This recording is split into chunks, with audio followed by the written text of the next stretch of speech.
และชายก่อนอย่าไปยุ่งกับเดียวมันแล้วขันจะต้องอย่างโคให้ร้องเพลงเทียมดีของมีภัยมีผิดจากผิดหลอดโอ้คือยาบาแต่พ่อแม่เลี้ยงเขามาเพื่อนป้อนหาครับเอาทีละลูกเจ้าจังไงบ่มีไผก็ลูกหาเอายาบาปอดหูเอาแล้วก็เข้าขาดคนชุดเพิ่งพาแป้งพาเอาก็เอาแย่เดียวทางกันกายเพื่อได้วันให้เพิ่มกันทางจอดดูตะพูดน้องเราเป็นบ้าหาจับคนเอามีจอขาหอดเนี้ยขาหอดพอย่ำยาบ้าเพื่อย่ำบันพอเรื่องที่อายกระชวนผู้ขายผู้ค้า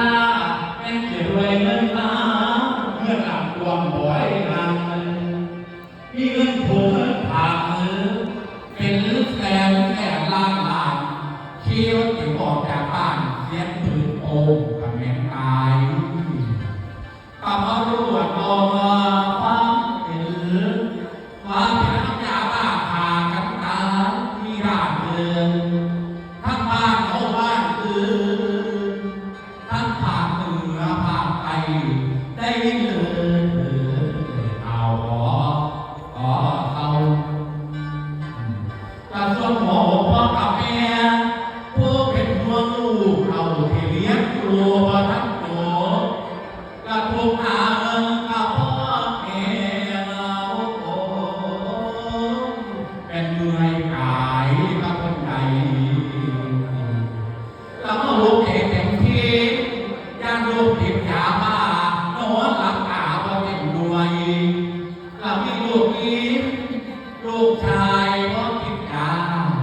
ซ้ำพ่อแม่เถื่อนรวย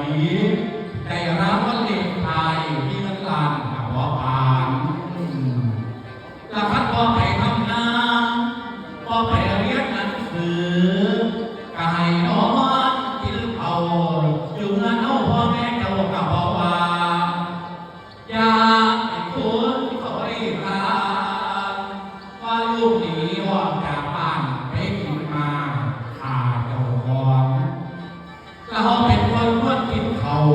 เอาธรรมะมาเรียนพอเป็นน้ำหินที่ตั้งพอ